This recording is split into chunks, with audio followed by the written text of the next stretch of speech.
Carl Menger is commonly considered the founder of Austrian economics.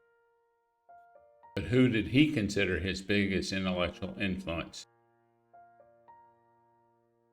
Not surprisingly, Milei, as an Austrian, is a fan of Menger. He particularly likes his subjective theory of value and his principle of imputation, which he talks about in many of his speeches. The margin that this has an associated problem of value theory, of believing that prices are a margin over costs. I mean, a problem of the objective theory of value, a theory that was defeated in 1871 with the appearance of Menger,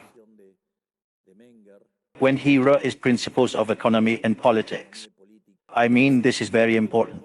One of the things that Menger praised in his Principles of Political Economy in 1871, and that later Van Wieser is what he calls the principle of imputation, where the prices determine the costs and not the costs that determine the prices.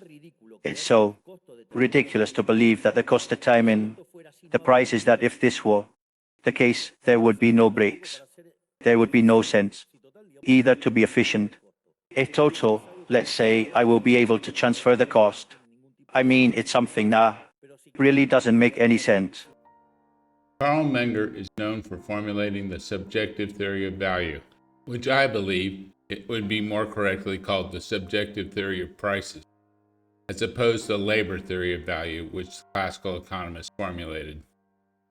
The subjective theory of value says that the price of an item is due to the subjective valuations of the purchasers, and not due to its cost or the labor that was put into making it.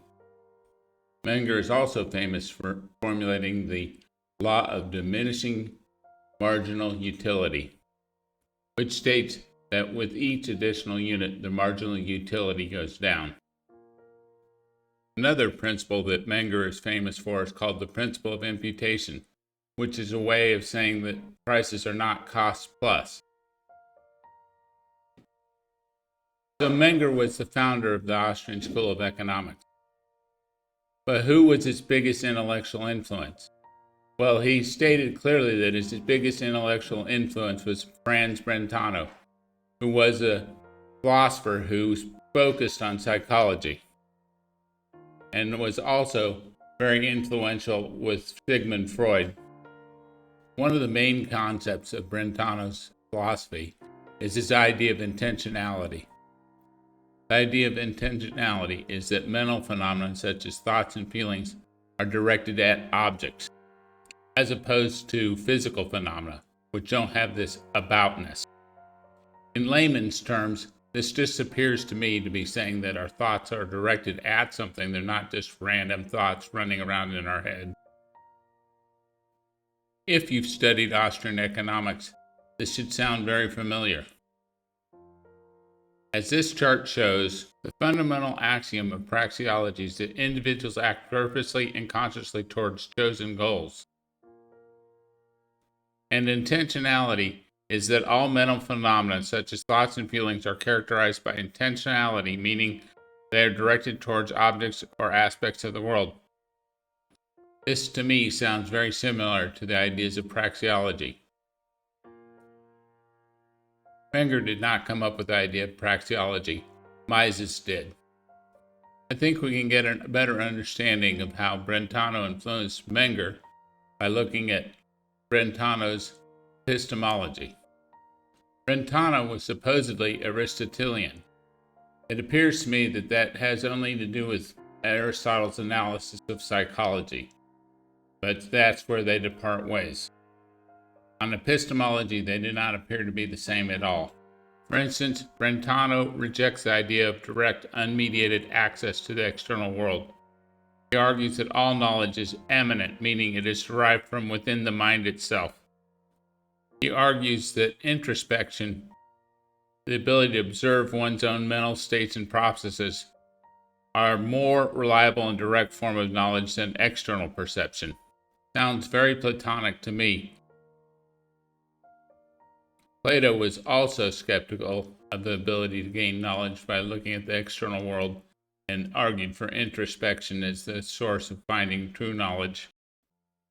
Supposedly, Brentano rejected Kant's ideas on epistemology, but he also says that certain knowledge and claims can only be known independently of experience. Sounds very much like Kant's phenomena and noumena, which I would argue is just warmed over Plato. He's not Aristotelian, at least epistemologically, at all. Brentano's epistemology leads directly to the idea of subjectivism, where knowledge is focused on the individual's mental states and process, and it suggests that there's a limit to reason and a limit to knowledge. This focus on individual subjective state of mind sounds like the subjective theory of value, which, as I've said, should really be called the subjective theory of price.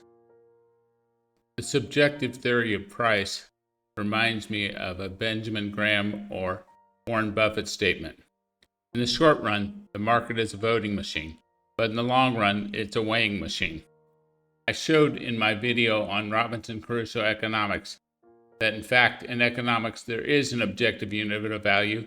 That unit of value is human accessible energy, usually denoted as calories. The subjectivism of Brentano and Menger and the Austrians turns economics into just a game in which it's quite common for people to say, oh, it's only money, when in fact it's not only money. It's your life, it's your energy, something you can't get back again. But my criticisms of Austrian economics and Menger should not be construed as support for the vile and evil ideas of Keynesians or Marxists. These are the ideas of a death cult and slavery. Milei is an economic and political genius, and he picks the best from people and leaves the rest behind. Long live freedom, damn it.